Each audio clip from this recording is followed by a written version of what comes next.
First topic that I was wanting to talk about for the very first blog is how to properly winterize a house. This morning when I left the house, it was around 18 degrees. Right now, as you can tell, I'm in my car. We're actually out of the property. The temperature is, I'd say, probably 20-25 degrees. Very cold today. And I'm spending the whole day checking properties to be sure they were properly winterized and that we don't have any busted pipes. So I get this question a lot from property owners. How's the right way to winterize a house? What should I do to be sure we don't have any problems? Well, there's basically there's two ways to do it. One, you can leave the power on, leave your temperature set at a certain temperature, 60 degrees, 55 degrees, and just leave everything the way it is. Or two, you can do like what we do to a lot of our vacant properties, is a full winterization. I'm in front of a house actually right now that we did a full winterize on it, and I was going to check it. And I'll walk you through with me, kind of show you what we look for. The reason we do a full winterize on these properties is it's kind of risky to leave a temperature set at a certain degree. What if the power goes out? It's a heat pump and the power goes out. Well, now there's a very good possibility, depending on how long that power's out, that your pipes are going to freeze.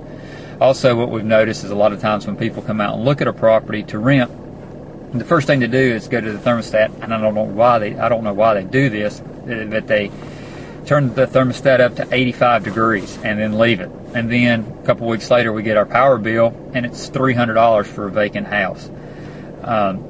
So when you do a full winterize, you cut the power off to everything, you eliminate that problem. Depending on the area, which you run into this occasionally, depending on the area, you might have someone find out that there is full heat and power there. That might end up spending the night in your house, and you definitely do not want that. So if the house is 20 degrees inside, they'll be a lot less likely to be spending the night in there. So come on, let's walk through this house. I'll show you what we do and some tips.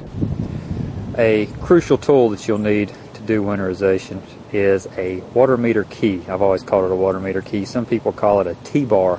You can buy these at your local home improvement stores, Lowe's or whatever.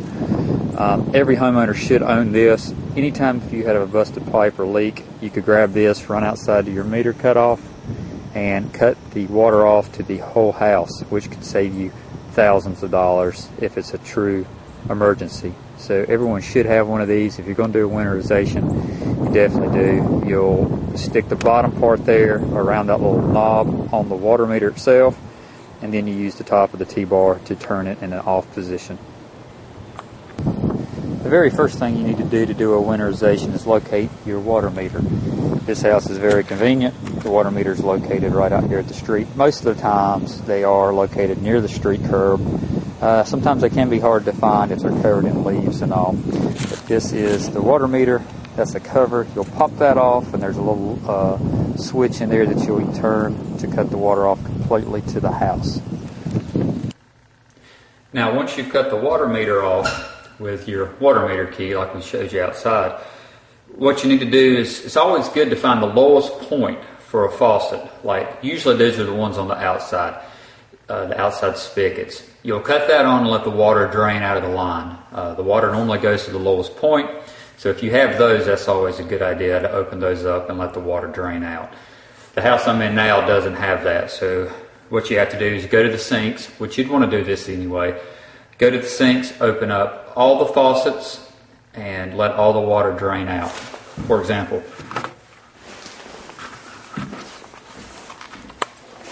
this sink has already been drained. We put these stickers on everything, so when people come in to look at properties, they know it has been winterized, and hopefully they'll leave it alone. But as you can see, that water faucet's all the way up, nothing's coming out. That's what you want. After you've drained all the faucets, what you want to do is go to your breaker box and cut the power off to everything in the house except the lights. We leave the lights on just because this time of year it gets dark awful early, and possible tenants coming to see the property want to be able to see what it looks like inside. You can cut the power off to everything if you want to, but as you can tell, this house has been winterized. I don't know if you can tell or not. You can see my breath. It's probably, I'd say, 30-35 degrees inside this house. The lines have all been drained, and the reason that we talk about the breaker box, which is actually right there behind me, you want to cut the breakers off, especially to the water heater.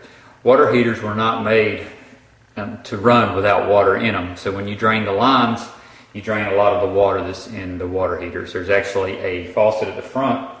You can completely drain the water heater, which is usually a good idea. But if you leave the power on to the water heater with no water in it, you will burn the element out, and you'll have a $60, $70 plumbing bill when you do cut the water back on because the water heater won't work. So be sure you check the breaker box, cut the power off. We cut the power off to everything, but this is a good house to show an example of the water heater, because the water heater is actually in the kitchen. But right here at the very bottom, you see a drain with a nozzle that you cut on. You can attach a water hose to that, cut that up, and completely drain the water heater. Most water heater manufacturers say that's a good thing to do to make it last longer. But like I said, if you do that, be sure to cut the power off to the water heater. And as you can see, this one's been done properly. Everything is off but the lights. Also, what we post on the thermostats, as you can hopefully see behind me here, stickers, caution, winterized, do not use. We don't want people coming in messing with the thermostats and everything, cutting them on, seeing if the heat's on whenever all the power's off. So we put those stickers on. Those are a good money saver. Even if you're going to leave your heat and everything set, I would put these stickers on. So hopefully people that are looking at your property is not going to cut the power up or the heat up to around 90 degrees, which when you get your power bill, you'll definitely know somebody did that. And the final step that we do is in the bathroom. We put caution winterized stickers on everything.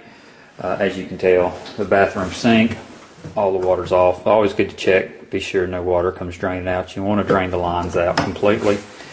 The toilet, we take this down shut. Hopefully people get the message, do not use it. I don't think I need to go into an explanation there. You don't want people using that with no water on. And the same with the shower. Caution, do not use winterized. So that's basically it. One other thing that we do for all of these winterizations, and it's always a good idea, we take environmentally safe, biodegradable antifreeze, pour it in all the drains, sink, toilets. We put them in the toilet tank here, and we also put them in the tub, just so the water that's left in the P-trap, which in case you don't know, that is the P-trap. There's always water left in that. You don't want it to expand and bust if it gets really cold. So we put antifreeze in that to keep that from busting.